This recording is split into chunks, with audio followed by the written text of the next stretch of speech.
lovely people. So today I am super excited because I am going to be sharing with you the OwlCrate special edition box for the latest book in the City of Ghosts series by Victoria Schwab. This series has been so near and dear to my heart.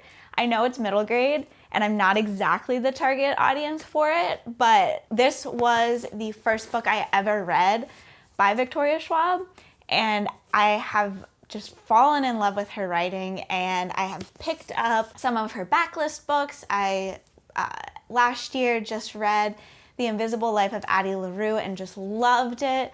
Her writing is just impeccable and it makes me want to write so badly. And I am so excited because I thought it would be really fun for the release of the latest book in the series to do a little reread of the first two books and then share my unboxing so that I could read the latest in the series, Bridge of Souls, and just really fall in love with Cassidy Blake and Jacob, and I'm very excited. So to start off this video, we need to unbox this, and to get in the spirit of spirits and bones and ghosts and tunnels and souls, I'm wearing a fun little skeleton shirt. I'm very excited about it. Kind of accidental, unintentional, but I think it worked out very well for the shooting of this video. So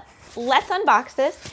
I've been staring at it for 2 days and I am dying to see the finished book and all of the fun goodies inside. So the first thing I see on top here is The Haunted Heart of New Orleans. This playlist inspired by Bridge of Souls is full of bayou blues and soulful jazz. So that's really cool. It has a playlist for Bridge of Souls on Spotify, which I love because my twin loves are definitely books and music. So I'm very excited to check that out. The next thing I see right on top is the blanket. I know this was teased that there would be a blanket, but I'm not sure what it looks like. Two of Swords blanket. I'm definitely a cozy gal. Love all things comfy cozy. I'm also always very cold, so this will be so nice. It's super soft. It is so pretty. I'm gonna leave it on my chair. So the next thing I see is this, which I'm assuming it's a poster. I feel like it's a pretty safe assumption. And it says, The Inspectors, do you want to hear a story? So that's so fun. I love that. That is Cassidy Blake's parents' occupation. The next thing I see in here is a pin, and it says The Society of the Black Cat. Love on so many levels.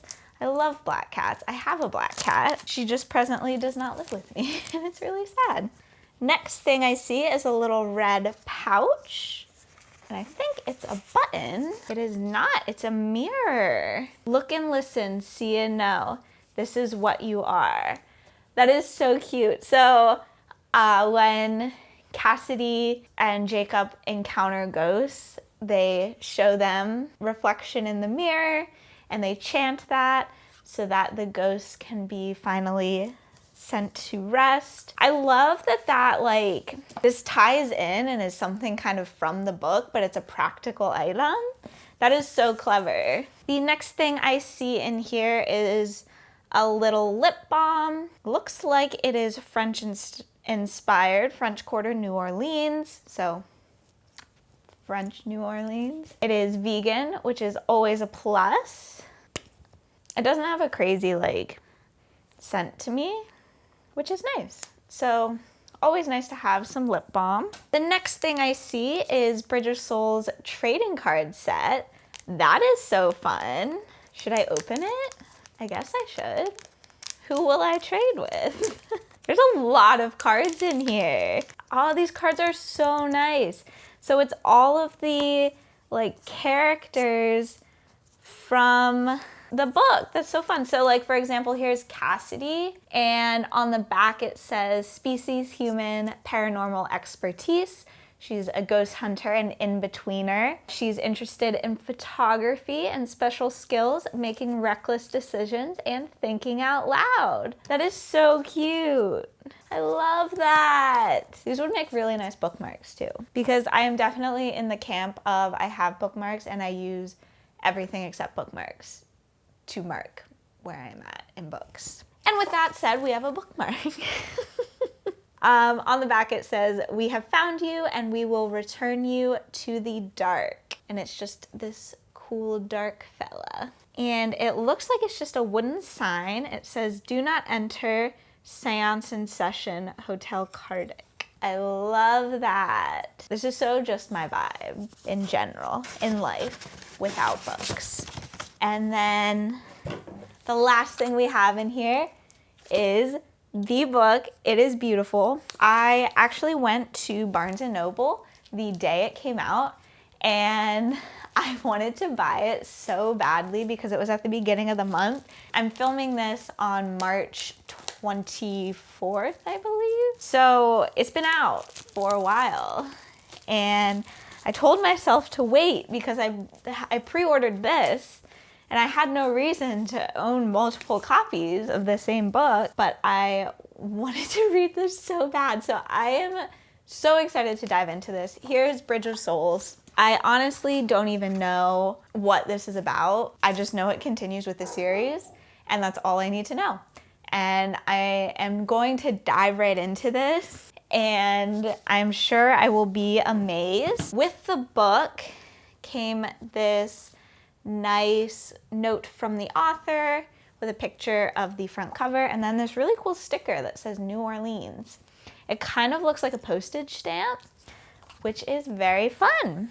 So I now have my collection of City of Ghosts, Tunnel of Bones, and Bridge of Souls. I am very excited to dive back into these two and then read this one for the first time. So if you want to keep watching and see my reading vlog and my thoughts along the way, go ahead and keep on watching. Welcome to my living room. Little change of scenery. I actually already restarted reading City of Ghosts. I was just so excited. And I'm already on part 2. So I wanted to come on here and share with you guys my thoughts and memories, I suppose, of reading this book. But I wanted to get my thoughts out because I'm sure my perception is going to be skewed when I read it the second time. I have really fond memories of reading this book. I actually, for whatever reason, very vividly remember the day. It was a Saturday, it was raining, which is super interesting because it's currently raining here where I'm at. It's not Saturday, but that's okay. And I just remember I was so entranced by this book. I went to school for English. I have a bachelor's degree in English with a concentration in writing, and as much as I love reading, and I've always been such an avid reader, I really enjoy writing as well. And this book, the word choice, the phrasing, everything about it made me want to write. And I love reading books that make me want to write because I just connect with them on such a different level. This was the first book I read by Victoria Schwab. And since I have picked up the rest of this series, obviously, and I read The Invisible Life of Addie LaRue, and everything I've read by her, I have given, I believe, 5 stars.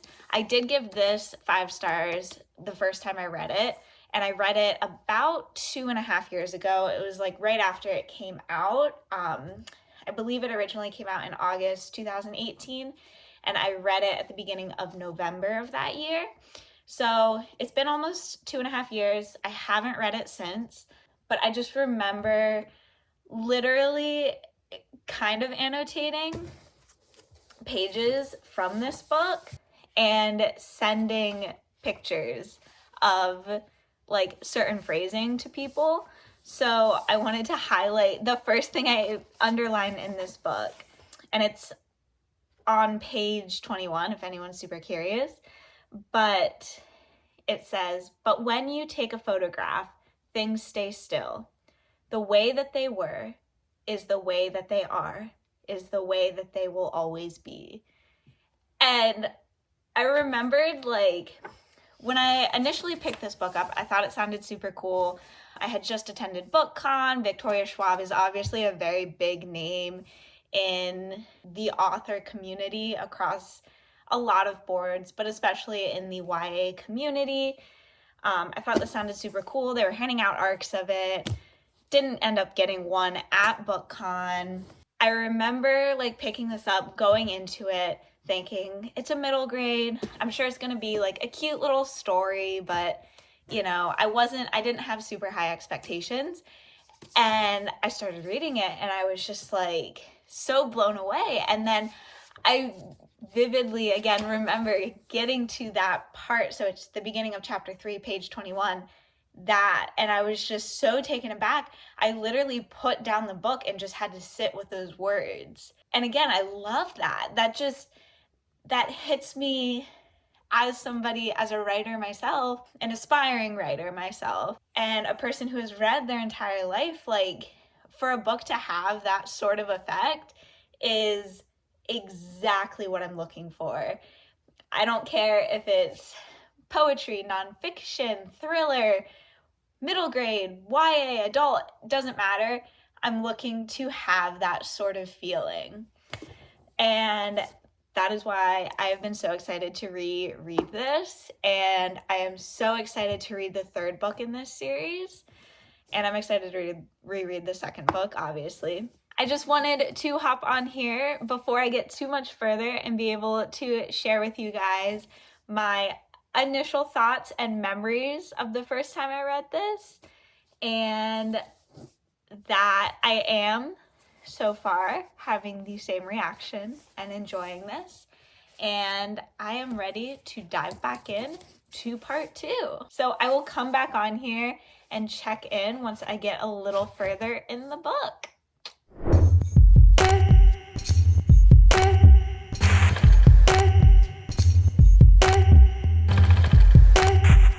So I am almost halfway through the book. I am just about to start part 3, but I wanted to come on here and check in with you guys.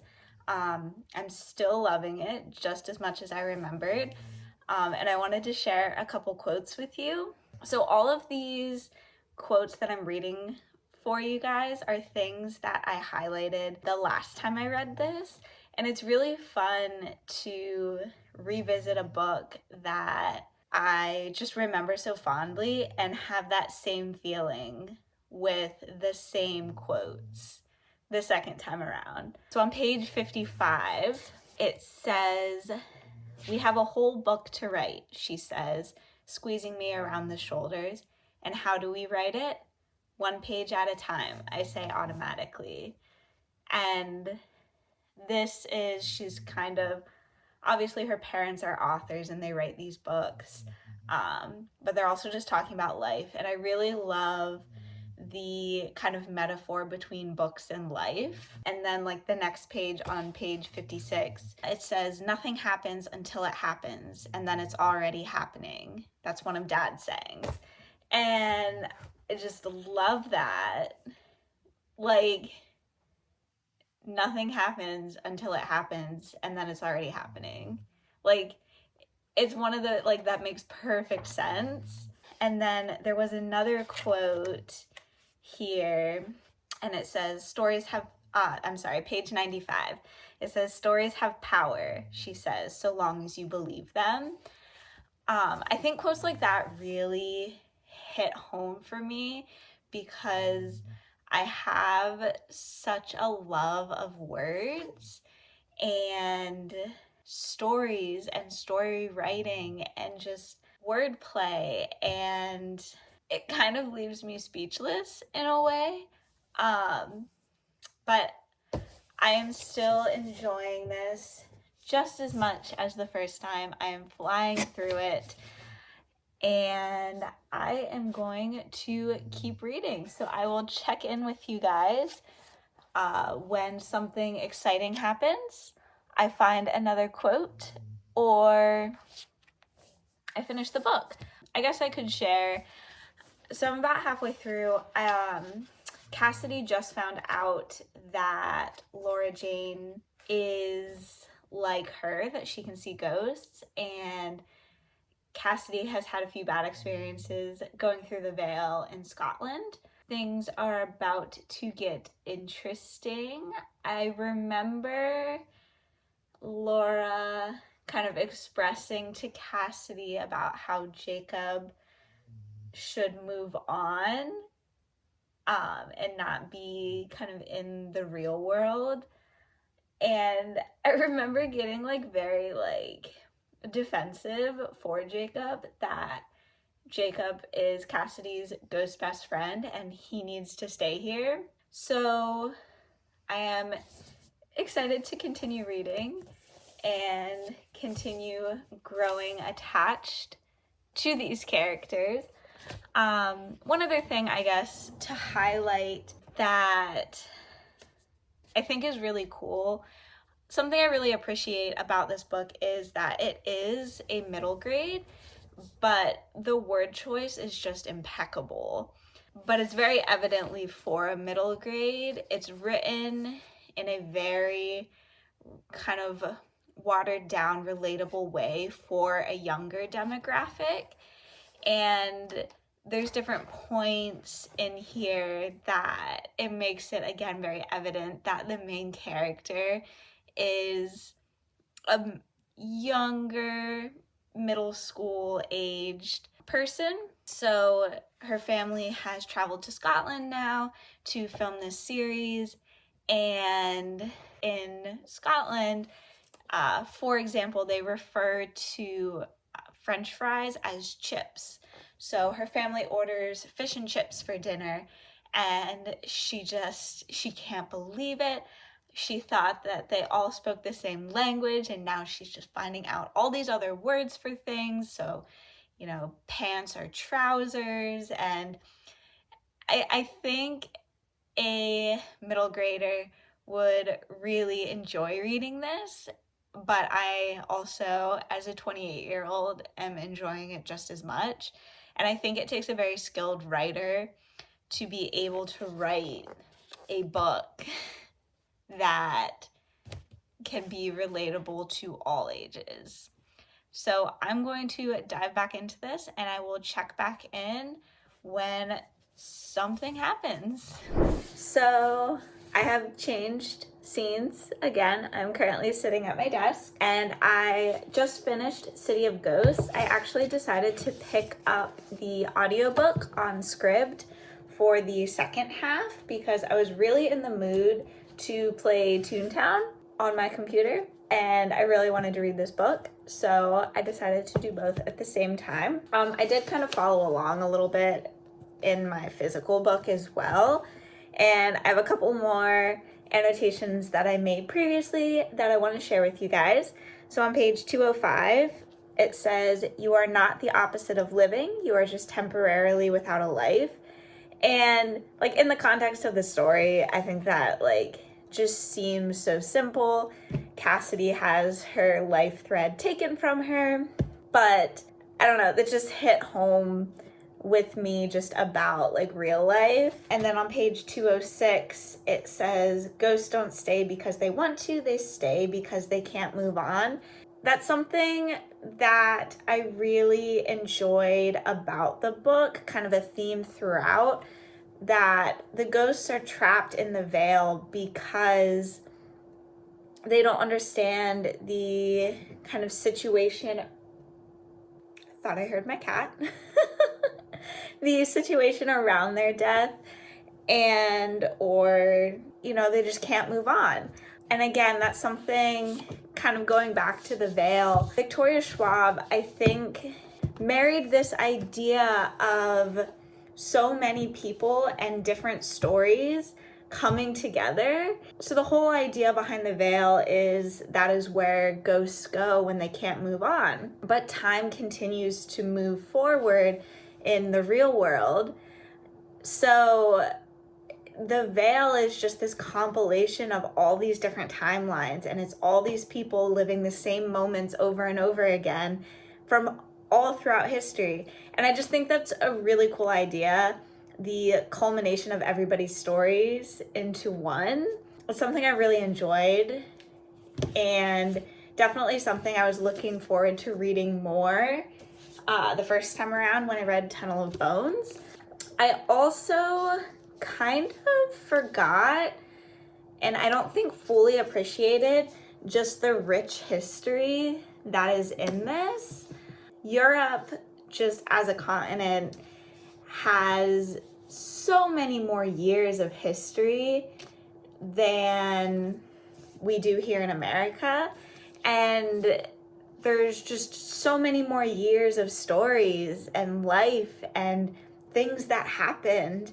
And I think it's really cool that this book was able to incorporate, not even this book, this series is able to incorporate so much from history, and especially in a middle grade novel. I think it's a great platform to give somebody of that age group just a little taste of history, and who knows, that might be something they want to pursue in the future. So I really enjoyed that. So I think it comes as no surprise, I'm giving this 5 out of 5 stars. Again, I loved it, and I am very excited to move on to Tunnel of Bones. When I originally read this the first time, I did give it 5 out of 5 stars as well. I also read it, I borrowed it from the library, and I bought a physical copy after the fact, actually pretty recently. So unfortunately, this copy does not have any annotations in it, so perhaps I will put some in during this read. That's the first time I actually reread a book that I annotated. It's not something I do super often. It was something I did more so in school, not like in my pleasure reading. But it was really fun to revisit things that were important to me then and see, does it still resonate with me now? So I'm kind of disappointed that I don't have that with this one, but it'll still be fun. It's currently midnight, so I don't know if I'm going to start this tonight. We shall see. If I do start this, I'm going to physically, with my eyeballs, probably read maybe 1 to 2 chapters. I might listen to a little bit of the audiobook here, unless I get a sudden burst of energy. Otherwise, you will hear from me tomorrow. So we will talk then. So I just sat here and I'm enjoying my carafe of coffee in my boyfriend's Superman mug. But I just sat here for a little bit and read the first 40 pages of Tunnel of Bones. I am definitely already sucked back into this story. So this picks up where City of Ghosts left off. The Cassidy's family has now moved on to Paris to shoot the next episode of her parents' new TV show. And then this book takes place in Paris. And I realized as I started reading this that I don't remember if at the end of this, I'm pretty sure it does, it says where the next city they're going to is, but I don't remember. So now I'm even more excited to get through this and start Bridge of Souls, because I don't know where it takes place. And something I highlighted when I was talking about City of Ghosts is that these books are so full of rich history. So it's really cool to read about these different cities. Paris has always really intrigued me. I did take French in high school for 3 years, so I know a little bit about French culture, I suppose. So it's fun to kind of get to dive back into that a little bit jog my memory. I'm just about to start chapter 5. I'm very excited to continue the story, particularly with Cassidy and Jacob. They have such a strong friendship and such a unique bond, and something we see kind of developing throughout this series is, since Jacob is a ghost on this side of the veil, which he shouldn't be, according to Laura, he's growing stronger. So he is no longer limited to kind of his traditional ghostly stereotypes. He can kind of start to manipulate this world. And I remember reading this. I'm pretty sure I read it last year, the beginning of 2020. And I remember Jacob being more connected and more real in this book. But I'm intrigued to kind of, again, revisit that and then see him kind of draw more strength in Bridge of Souls. I'm also super curious because I kind of vaguely remember commentary about, is Jacob too strong? Is Cassidy making a mistake, allowing him to stay on this side of the veil? And kind of this internal conflict of, he is her best friend and he saved her life, and she kind of feels like she owes him this a little bit, but, you know, is he really supposed to be here? And it could definitely turn into, as the series progresses, does Jacob become evil?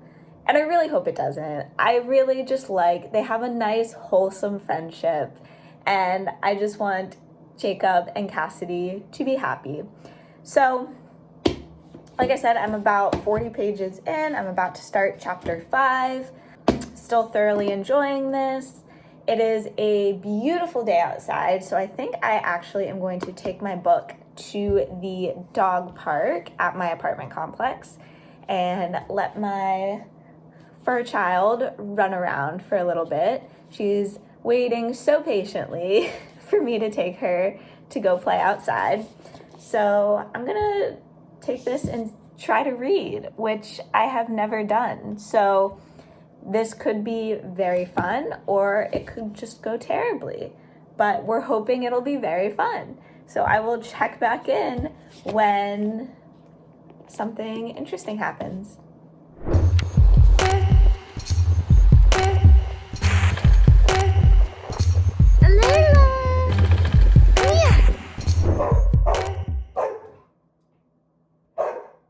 The fur child is awake. So it's been a hot second since I checked in, and I've read quite a bit. I think the last time I mentioned anything about this book was I was about to start chapter 5. So I've read a good portion of it. I'm currently I'm over 2/3 of the way through. I have less than 100 pages left. I'm flying through it just like I expected. I love this series so much. I liked this story because obviously it's a different city and it's going to be about ghosts, but Victoria Schwab added a poltergeist to this story, so it adds a layer of kind of danger and interest. So Cassidy is hunting this poltergeist and trying to kind of figure out his backstory, and it's super interesting to read it for the second time because obviously I know what happens and I remember, the ghost story, and I'm just screaming at her like all of the clues are right there, So that's been fun. There was a part and I forgot to mark the page, but Cassidy says something to the effect of, somebody asked her if she believes in ghosts, and she's like, if you haven't experienced anything, it's hard to believe, but once you have, it's hard not to. And that's totally paraphrasing, but just loved that. Again, just in general life. But yeah, Jacob and Cassidy are slowly piecing together the story of the poltergeist Thomas's situation, and things are getting a little out of control because he's a poltergeist, so he's just causing mayhem all over Paris, and it has just been a super enjoyable read. So I assume probably the next time I check in here, I'm going to be done with this book at this rate, and I will hop on here and give you my final thoughts before I start Bridge of Souls. And I have very, very high expectations for this book, so I really hope it lives up to what I'm hoping it is. So until then, I will talk to you guys soon. So I just finished Tunnel of Bones. I'm definitely giving it 5 out of 5 stars again. There's just something so captivating about this story, and I really love it.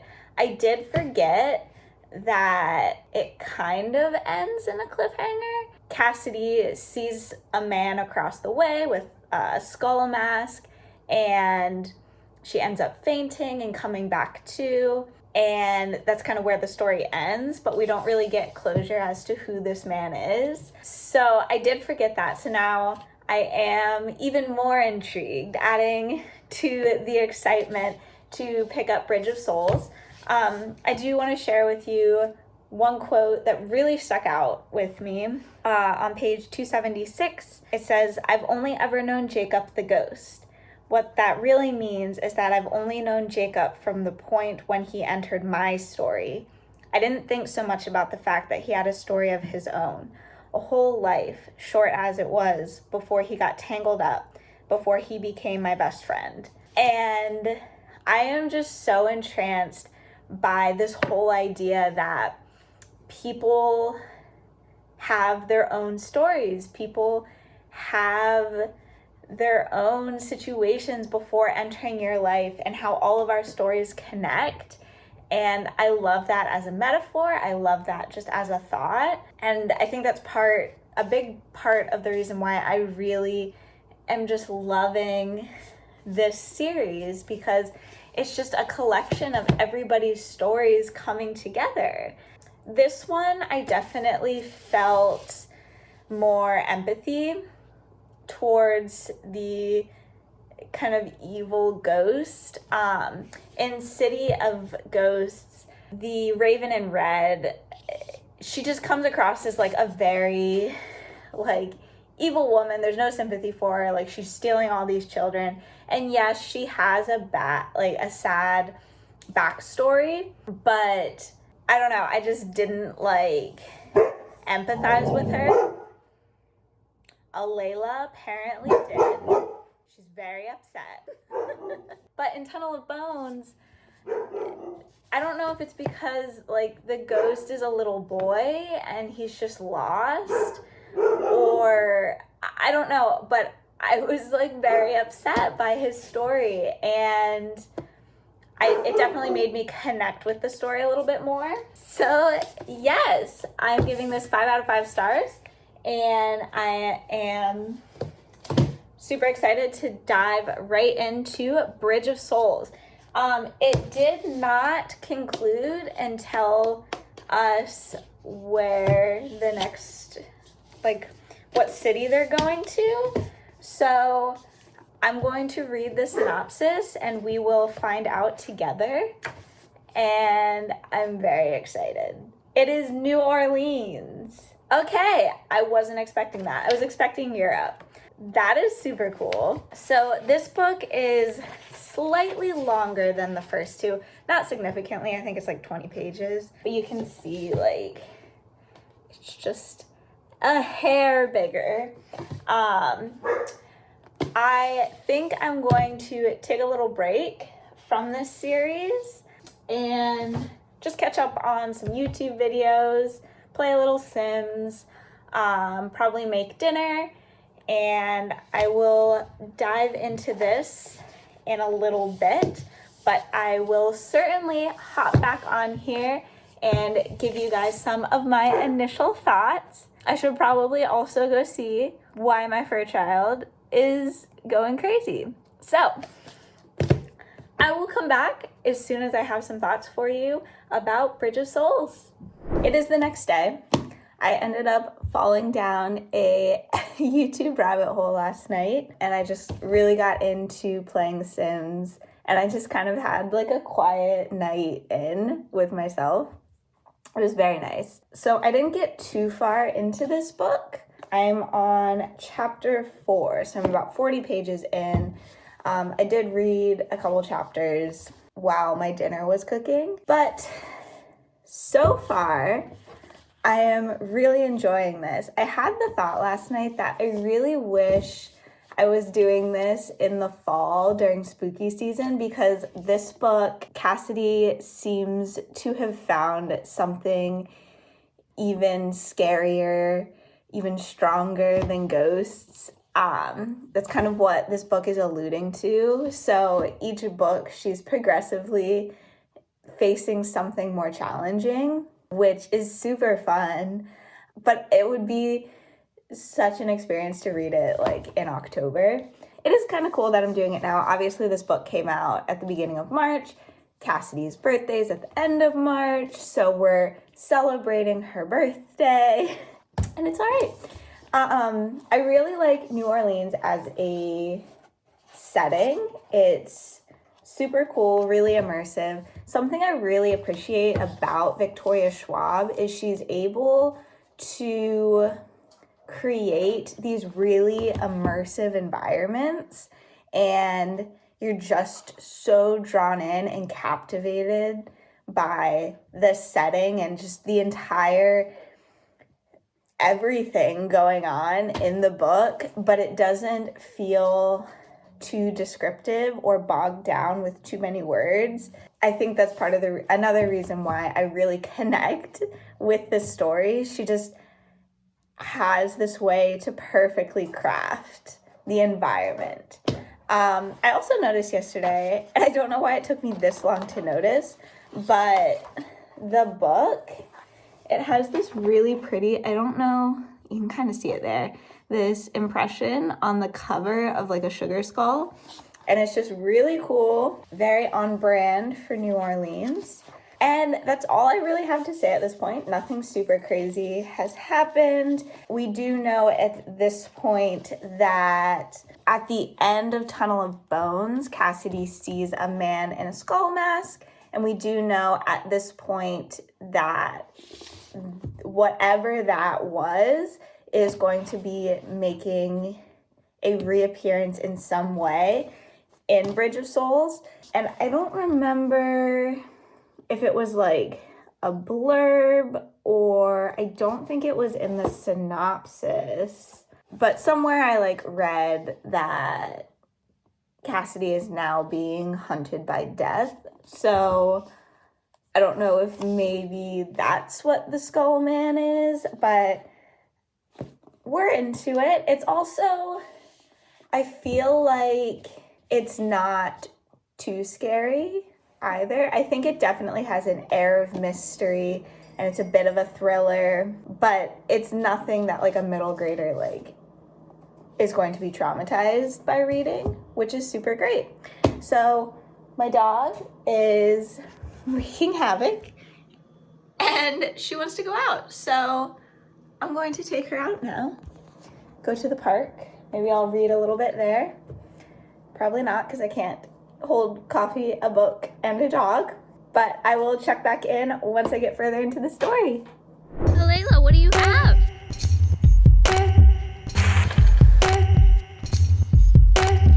So my fur child has another fur child over for a play date, and yeah, they're just very excited about it.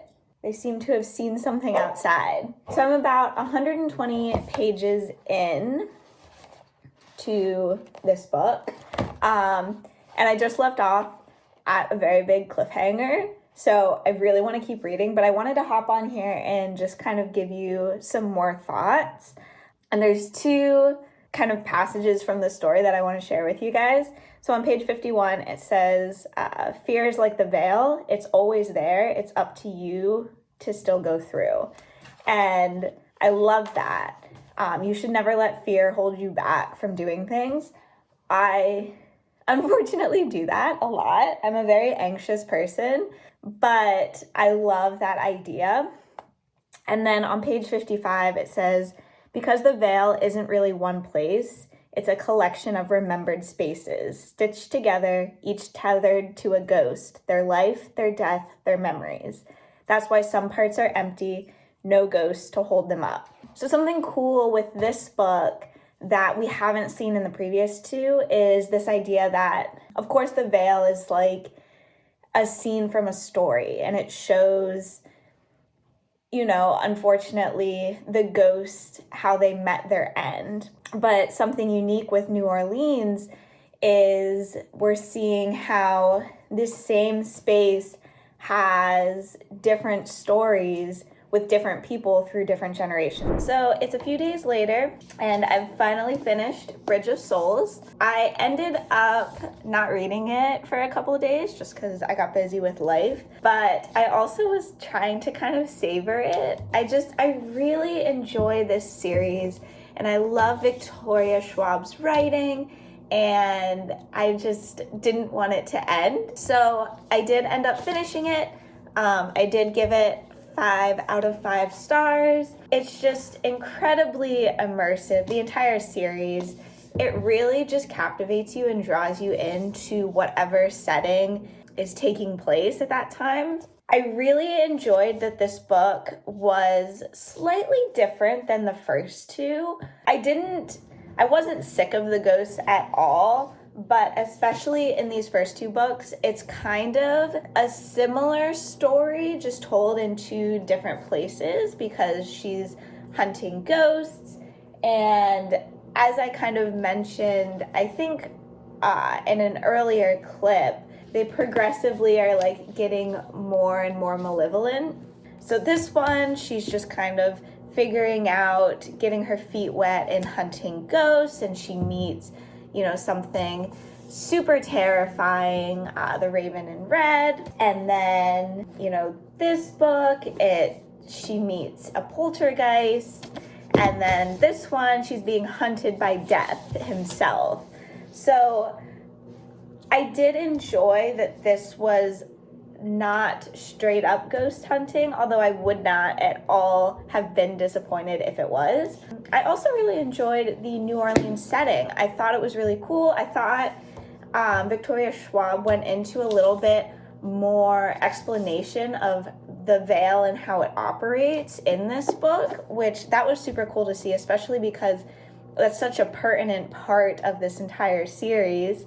And probably my favorite part of this whole book is just the friendship. I really love a book about a good friendship. So not only obviously her and Jacob, Cassidy Blake and Jacob, have such a strong bond, and there were definitely certain points in this book that I was screaming because I didn't want anything to happen. There's a point that something might happen to Jacob if, by trying to get rid of Death, Cassidy Blake might be getting rid of Jacob. And I was so upset because I didn't want Jacob to leave. And their friendship is just so adorable and strong, and I think something to really like envy. And then Laura just coming through, she just comes to New Orleans to help her friend. Like, that is so amazing. And they're, I believe, 12 years old in this book, in this series. And, like, for a 12-year-old to, you know, just, like, no, my friend needs me, so I'm going to hop on a plane. Like, that's maybe a little unrealistic, but, like, that thought and motivation is just so admirable. And I'm 28, and I, like, if I had a friend that did that, like, it would mean the world to me.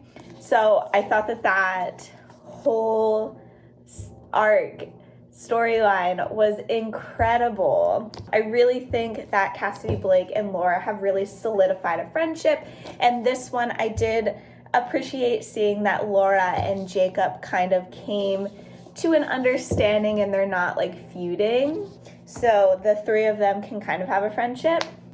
So without rambling on too much longer, overall I really enjoyed my reread of these two books and then my reading of this.